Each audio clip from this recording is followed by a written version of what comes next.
This is not a medical advice podcast. None of this is medical advice. Don't put a chip in your brain.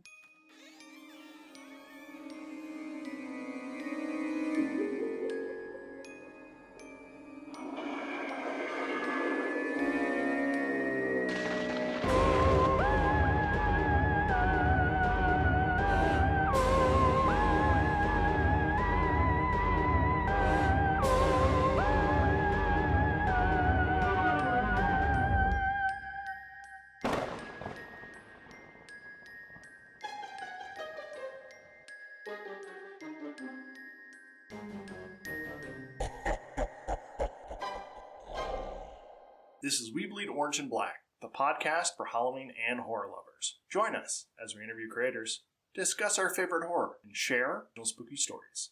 I'm Jeff C. Carter, and this week we're talking with N.J. Gallegos about her new book, The Fatal Mind. Returning guest N.J. Gallegos is an emergency physician by day and horror author by night. Her works include The Broken Heart, Just Desserts, Only You Can Prevent Forest Fires, and It's Me. Hi, I'm the Zombie, It's Me, as well as many other short stories and travels. She also co-hosts the Scream Kings podcast, where they cover horror movies, TV, books, video games, folklore, and the occult, and speak with guests from the horror community. When she's not busy with all of that, she's watching reality TV with her wife and 2 cats. NJ, welcome back to the show. Thanks for having me. I appreciate it. So I have an icebreaker question for you. It's the new year. We're all trying to get back in the gym, etc. What are your favorite DJs? All right. Well, I got to go with DJ Tiesto, always. And then Above and Beyond. Whenever I was in medical school, I was on rotations in 3rd year. And they were probably an hour and a half away from where I lived. And me and the chief resident went, partied all night. I got about an hour of dozing sleep and then had to show up to my family medicine rotation. And the doc was like, "Yeah, all right." I was like, "Yeah, I'm totally fine. Not buzzed at all. It's great." Did you have like glow sticks and lollipop in your mouth? And for sure. I'm pretty sure the mascara was everywhere. He probably just thought I was going through a rough breakup or something. But that's what the residency is for, right? To train you out of sleep? Yeah, I was just getting started. And a little extracurricular. When you run, is there a favorite DJ or a genre of music? I usually, EDM. I have, the Apple Podcast app. I have a couple that I subscribe to. So I do that while running, reading, writing. I don't like to hear the voices in my head talk, so I use music. You read to EDM? I do. Okay. I'm thinking of those old books on tape where it's like, when you hear the beep, turn the page. And you're just like, flipping through pages frantically. Yeah, I haven't been formally diagnosed, but I think there's some ADHD problem going on. No, it couldn't be you. Any updates since our last conversation? I do, actually. Let me grab one of my updates. This is an update. My little son, Wallace. Hi, Wallace. The orange cat thing is totally legit. Yeah. So, NJ, tell us a bit about your new book, The Fatal Mind. My elevator pitch is Black Mirror meets Frankenstein, but essentially The Fatal Mind follows a neurologist named Dr. Absinthe, who, by the way, is like super hot, super gay, so there you go already, who invents these migraine chips that she implants in people's skulls, and they essentially stop migraines. And she gets involved with a former NBA player named Sean, who had a traumatic brain injury that ended his career, and inserts the chip in his skull. And, well, side effects could be murder. You write so eloquently about migraines in this book.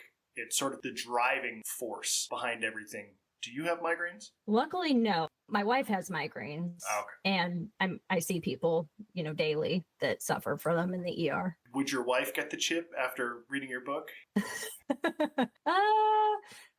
I think if there wasn't the side effect, sure, I think she'd go for it. Last time we were talking about the transplantiverse from The Broken Heart. This is sort of a sideways journey into the implantiverse.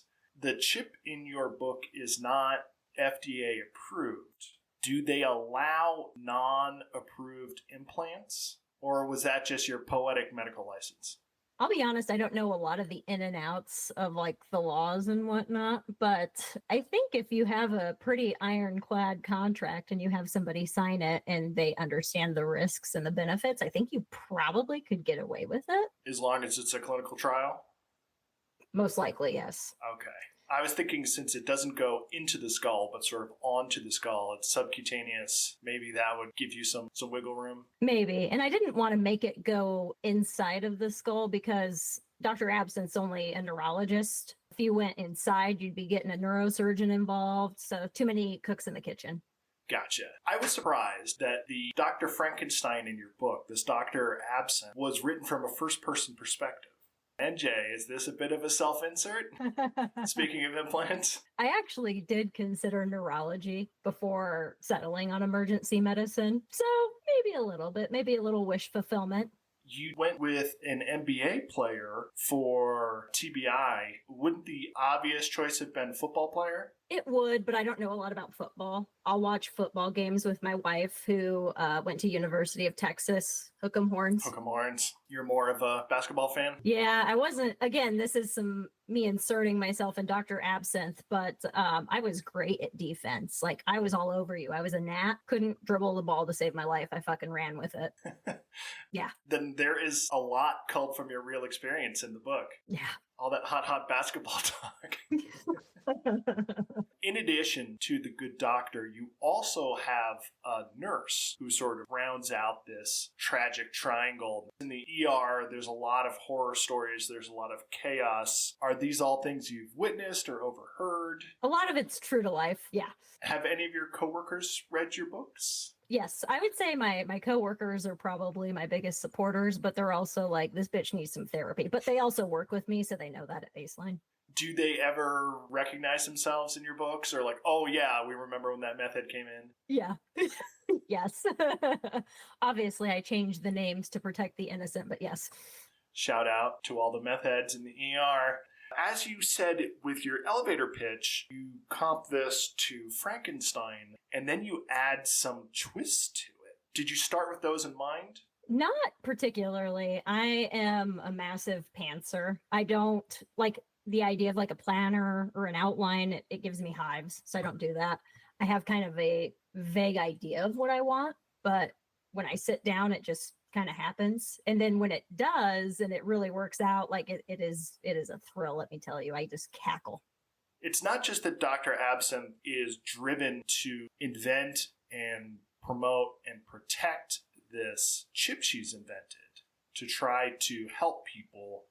She will go to great lengths to protect her reputation as well. There is a really dark impulse there of ego and vanity. Was that there in the original character conception, or did you loop back after you pantsed your way to the ending and been like, I need to sow the seeds of darkness inside this neurologist? Funny you should mention that, because whenever I turned in the book to my editor, he was like, you need to make her like meaner. You need to make her a little less moral, because I had a harder time writing her that way initially. And I was like, okay, fine. I guess she'll just murder a bunch of people. That's cool. So the way these chips work is that they suppress nervous system energy that is triggering migraines. Do you have any sense of the research on this? There are things that are already invented that do suppress things like that, like a vagal nerve stimulator. Mm-hmm. People with terrible seizure disorders will often get those implanted, and it can often inhibit seizure activity. I don't know if it would necessarily cause any issues as far as like personality or things of that nature, though.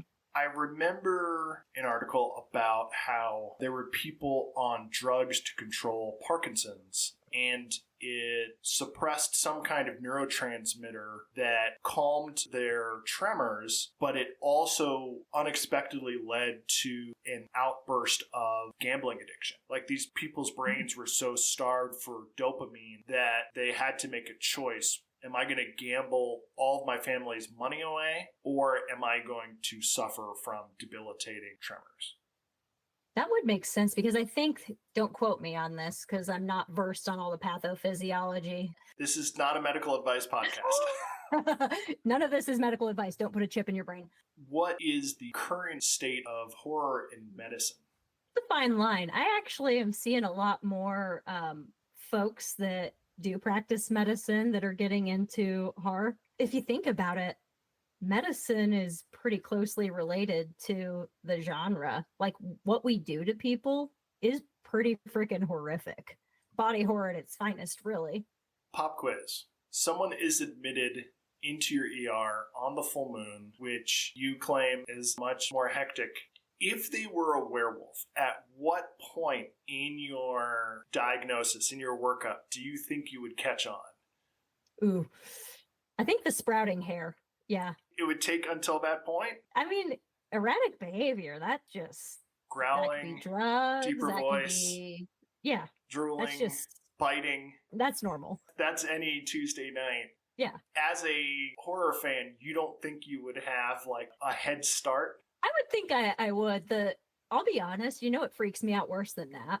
Like if you have a code, you know, they pass, you call it, and if they were to come back, I'd be like, this is some zombie shit. We got to get out of here right now. But there's a well-known thing called the Lazarus effect where, yeah, you pronounce somebody dead and then 20 minutes later, they're like, hello, can I have some tea or whatever. That's the thing that freaks me out more. I am prepared for the zombie apocalypse. That's why I wear my Crocs in 4-wheel drive, because I am ready to get out of there at any moment. ER rooms are often ground zero for so many different horror movies and horror scenarios. Is it common that there's a lot of horror fans on staff? I would say that most of the people I work with in the ER are big, like thriller or horror fans. And I don't know if that's like a adrenaline kind of thing or whatnot. I think sometimes it's almost like a coping mechanism. Like, yeah, I dealt with that today. That was pretty shitty, but at least it's not The Stand wherever, 99.9% of people die. Can you tell us about the cover of this book? The designer, Rej, she literally nailed it within 2 emails. I was like, can we change this? So the cover is this beautiful anatomical brain, and there's this chip lodged in the cerebellum, just dripping blood. It's beautiful. Now, obviously, that's not where the chip actually goes in the story, but you got to take some creative liberties where you can, All right. So as I mentioned up top, you are one of the hosts of the Scream Kings podcast. How is it going? And what are your podcast plans for 2025? No, it's going great. Kind of unrelated to the podcast, but also related. One of my other co-hosts, Nathaniel J. Darkish, and I just had a story accepted into an anthology. It's kind of a found footage 90s horror, so that's pretty cool. Later this week, we have Brian McCauley on to talk about Candy Cane Kills Again. Yeah, love it. I'm kicking around an idea of sending a DM to Devin Sawa because, not to brag or anything, but he does follow me on Twitter. Just shoot for the stars, right? And then I can talk about how hot he was in Casper, and then we can all just make it super awkward. He was also in Idle Hands. Yeah. I love that movie so much. Yeah, he's great. Plus, I would argue he's probably one of our, I don't know if horror icon would be the right word, but he's been in a lot of stuff that really holds up. I would give him icon status. I mean, if not him, then who? Speaking of what comes next, what are you working on next? Got a couple things. I am working on what I am calling my lesbian cannibal novella. Working title? Yeah, working title. And quite obviously, there's a lot of jokes about eating out, as you can imagine. I can't imagine. So I'll just have to read it, I guess. Yeah. And you're like, there it is. I knew it. Another one. And then what I'm planning for my 3rd novel, which also kind of a medical horror thriller that follows a very affluent family that owns a hospital and pretty much the whole town and some of the nefarious things that they're doing. Ooh, I would like to see an insider's perspective on a sort of a Sackler dynasty. Yeah, it's like Succession, but medical. NJ, where can our listeners find you online?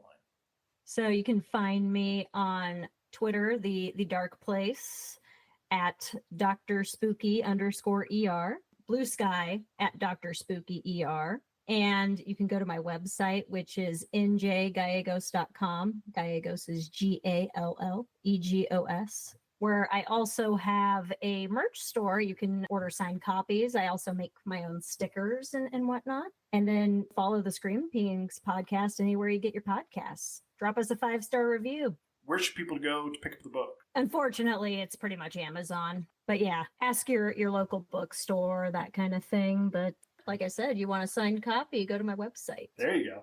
Well, NJ, thanks for coming back on the show and telling us about The Fatal Mind. Thanks for having me back. I appreciate it. Please subscribe and follow. Links are in the show notes. You can find me at jeffccarter.com and hit the link to pick up my collection, We Bleed Orange and Black, 31 fun-sized tales for Halloween. Until next time, stay spooktacular.